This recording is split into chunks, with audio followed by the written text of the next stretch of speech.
Bismillahirrahmanirrahim. Assalamualaikum everyone.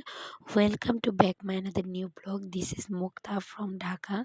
কি অবস্থা সবাই কেমন আছেন? আশা করি আল্লাহর অশেষ রহমতে আলহামদুলিল্লাহ সবাই ভালো আছেন। আমিও ভালো আছি।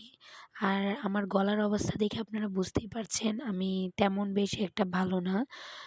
আমার গলাটা ভেঙে অবস্থা খারাপ। আমার কথা বলতে অনেক কষ্ট হচ্ছে। তবুও আপনাদের ভিডিও দেওয়ার জন্য আমি কথা বলছি। আমি ভিডিও না দিলে তো আপনারা দেখতে পাবেন না। আর তাছাড়া আমি গতকালকে কিন্তু ভিডিও দিতে পারিনি। আমার গলার প্রচণ্ড খারাপ অবস্থা ছিল। এজন্য মানে আমি এত পরিমাণ কষ্ট হচ্ছিল কথা বলতে, তাই হচ্ছে ভিডিও দিতে পারিনি। তো যাই হোক, আজকে সকালে আম্মুকে বললাম, আম্মু আজকে ভিডিও দিতেই হবে। তো সকালে বেরিয়ে পড়েছি আম্মুকে নিয়ে। তো আমার হচ্ছে আপনাদের দেখালে হচ্ছে একদম গ্রামটাও ঘোরা হয়, আর আমার ঘুরতে খুবই ভালো লাগে। এত সুন্দর সবুজ গাছপালা দেখতে খুবই ভালো লাগে আমার। তাই হচ্ছে আপনাদের দেখানো হলো, আমার গ্রামটা ঘোরাও হলো। তো আপনাদের দেখানোর স্বার্থেই হচ্ছে আমি গ্রামটা ঘুরেও ফেলি। তো আমারও খুবই ভালো লাগে। তো আশা করছি আপনাদের আজকে পুরো ভিডিওটি ভালো লাগবে। তো এই যে দেখতেই পাচ্ছেন সকাল হচ্ছে বেরিয়ে আম্মু হচ্ছে এখানে দাঁড়িয়ে আছে। আম্মু আমাকে অনেক কিছু দেখাচ্ছে আরকি। কোনটা কি গাছ আমি কিন্তু এখনো চিনি না। তবে ফল দেখলে বলতে পারি যে এটা এই গাছ, এটা ওই গাছ। তবে আমি কিন্তু সব গাছ চিনি না। আর আমার আম্মু যেহেতু গ্রামের মেয়ে অবশ্যই সব গাছ চিনে। তারপরে আমার আম্মুই তো গ্রামে বড় হয়েছে, আমার আব্বুও গ্রামে বড় হয়েছে। আমরা যেহেতু শহরে ছিলাম তাই হচ্ছে এতটা গাছ চিনি না। তারপরে গাছও চিনি না। তারপরে হচ্ছে মাছ, অনেক পদের মাছ আনলে বলতে পারি না কোনটা কি মাছ, মানে জানি না। কিন্তু আমার আম্মু আব্বু আবার পারে। তাই হচ্ছে আম্মু আমাকে দেখাচ্ছিল কোনটা কি গাছ। আর হচ্ছে এদিকে অনেক সুন্দর গাছপালা ছিল আরকি। আমার এতটা পরিমাণ ভালো লাগছিল। আপনারা সাথেই থাকুন, দেখতে থাকুন। তো আপনাদেরও হচ্ছে ভালো লাগবে আমার ব্লগটি আশা করি। তো দেখতেই পাচ্ছেন পুরাটা একদম সবুজ হয়ে আছে। এত সুন্দর লাগছে। তো এই যে দেখেন, এটা হচ্ছে যার উঠান দিয়ে যাচ্ছি, আমার আব্বুর চাচী। মানে হচ্ছে আমার চাচাতো দাদি আরকি। তো মানে চাচাতো দাদি বলতে হচ্ছে আব্বুর চাচার মানে চাচী আরকি। আব্বুর চাচতো চাচা এটা আরকি। তো আমার দাদির এই বাড়িটা।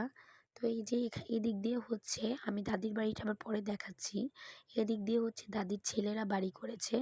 যদিও দাদি হচ্ছে মারা গিয়েছে। আপনারা সবাই আমার দাদির জন্য দোয়া করবেন। আমার আমার দাদি হোক কিংবা আমার চাচাতো দাদি হোক, দাদি তো দাদি। তো অবশ্যই আপনারা দোয়া করবেন। ইনশাআল্লাহ আমার আপন দাদি কিন্তু জীবিত আছে। তো এখানে দেখেন অনেক কাঁঠাল আরকি। এই যে দেখেন কত সুন্দর নিচ থেকে একদম উপরের পর্যন্ত কাঁঠাল। তো এটা হচ্ছে এখন তো কাঁঠালের সিজন, এজন্য অনেক সুন্দর কাঁঠাল। তো আমার বাস্তবে দেখতে এতটা পরিমাণ ভালো লাগছিল। তো এই যে আপনারা যে সাদা বাড়িটা দেখতে পাচ্ছেন, এই বাড়িটা হচ্ছে এখন কেউ থাকে না। একসময় হচ্ছে এই বাড়িতেই সবাই থাকতো আরকি। তো এখন হচ্ছে আমার দাদি মারা যাওয়ার পর মানে আমার কাকারা হচ্ছে আলাদা বাড়ি করে ফেলেছে। তো এই বাড়ি এখন আরকি পড়ে আছে ভেঙে চুরে। তো আসলে এই বাড়িতে থাকার মতো কোনো মানুষ নেই। আমার একটা ফুফু আছে। তো ওই ফুফু হচ্ছে হাসব্যান্ডের বাড়িতে থাকে। তো এখানে আসলে ভাইদের বাড়িতে বেরিয়ে চলে যায় আরকি। তো এই যে এটা দিয়ে যে দেখতে পাচ্ছেন, এটাও হচ্ছে আমার এই মানে একটা ফুফার বাড়ি আরকি। ফুফুর বাড়িও বলতে পারি, কারণ আমার এই মানে ফুফুর হিসাবে হচ্ছে ফুফুর হাসব্যান্ড ফুফা, আবার হচ্ছে কাকা। কারণ আমার ফুফুর কিন্তু বিয়ে হয়েছিল আরকি আমার কাকার মানে এই বাড়ির কাকার সাথে। এজন্য হচ্ছে এক হিসাবে ফুফুও হয়, কাকিও হয়, আবার হচ্ছে কাকাও হয়, ফুফাও হয় আরকি। এরকম আরকি ব্যাপারটা। আর মানে আমার এই ফুফুটা হচ্ছে আমার আব্বুর চাচাতো, মানে হচ্ছে চাচাতো বোন আরকি। আপন না। এমনি চাস্তো যে থাকে ওইটা আরকি। তো এই যে এখানেও কিন্তু আমার আরেকটা কাকার বাড়ি। এই যে সাদা কালার, যে উনি হচ্ছে পুরো বাড়ি কমপ্লিট করেনি, বাকি আছে। তো ওই পাশে যে আরেকটা বাড়ি দেখতে পাচ্ছেন পেশ কালার, এটা হচ্ছে আমার একটা কাকার বাড়ি। ওই যে এটাই বললাম যে আমার এই কাকাই হচ্ছে আমার আব্বুর যে আপন চাচা আছে উনার মেয়েকে বিয়ে করেছে। তো এজন্য এক হিসাবে ফুফুও হয়, কাকিও হয়। যখন যেটা মন চায় সেটা রাখি। একই কিন্তু এই কাকার বাড়িটাও কিন্তু মানে আমার এই ফুফুর বাড়িটা কিন্তু হচ্ছে এদিক দিয়েই। আপনাদেরকে ওইটাও শেয়ার করেছিলাম। গতকালকের ভিডিওতে যে শেয়ার করেছিলাম আমি, যে বিল্ডিংটা, যে মাসুদ কাকার বিল্ডিং, এটাই হচ্ছে উনার বোন আরকি। তো এই যে দেখেন এই বিল্ডিংটা করেছে আমার একটা কাকা।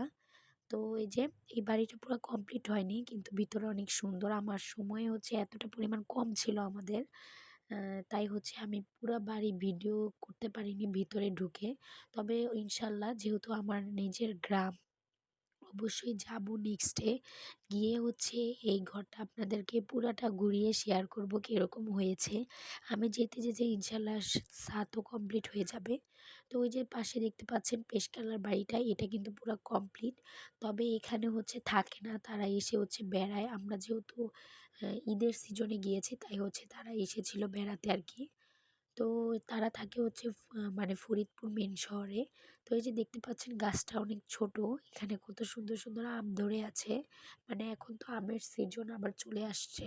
তো এই যে দেখতেই পাচ্ছেন কত সুন্দর সুন্দর আম একদম নিচে। তো আমার এতটা পরিমাণ ভালো লাগছিল কি আর বলবো। তো আমার গলা অবস্থা কিন্তু খুবই খারাপ। আপনারা একটু মনোযোগ দিয়ে শুনলে আমার কথাগুলো বুঝতে পারবেন। যেহেতু হচ্ছে আমার গলা বসে গিয়েছে, তাই হচ্ছে আমি ঠিকমতো কথা বলতে পারছি না। তো এই যে দেখেন এতটুকু একটা ছোট গাছে হচ্ছে এত সুন্দর এতগুলো আম ধরেছে। তো এই গাছটায় নাকি আমগুলা খুব মজা আর কি, আমার কাকি বলল। তো পাশে আরও আম গাছ আছে, ওইটা ছোট, ওইটা এখনো ধরেনি। তো এই যে দেখেন এখানে আপনাদেরকে দেখালাম। এখন আসেন এদিক দিয়ে একটু দেখাই, এদিক দিয়েও কিন্তু রাস্তা আছে। তো এই যে দেখেন এদিক দিয়ে রাস্তা। তো এটা হচ্ছে আমার ওই কাকার বাড়ি আর কি, যে ফরিদপুর থাকে। তো এই যে দেখতে পাচ্ছেন সামনে যে উঠানটা, এই উঠানটা কিন্তু আগে ইউজ করা হতো আর কি, ইয়া করতে, মানে এই বিল্ডিং করার তো আগে। আপনারা তো দেখলেনই আমার দাদির এই ঘরটা এখন কেউ ইউজ করে না, কারণ তার ছেলেরা হচ্ছে এক এক জায়গায় বাড়ি করেছে। কেউ কেউ শহরে ফ্ল্যাট কিনেছে, আবার একজন নদীর পাড়ে হচ্ছে বিল্ডিং করেছে। তো এটাও আপনাদের সাথে শেয়ার করব। তো এখন এই বাড়িটা এভাবে পড়ে আছে, কেউ ব্যবহার করে না। আজকের ভিডিওটি এই পর্যন্তই শেয়ার করার চেষ্টা করেছি। আপনাদের কাছে কেমন লাগলো অবশ্যই কমেন্ট করে জানাবেন। আর আমার চ্যানেলটি সাবস্ক্রাইব করে অবশ্যই পাশে থাকবেন। সবাই আমার জন্য দোয়া করবেন।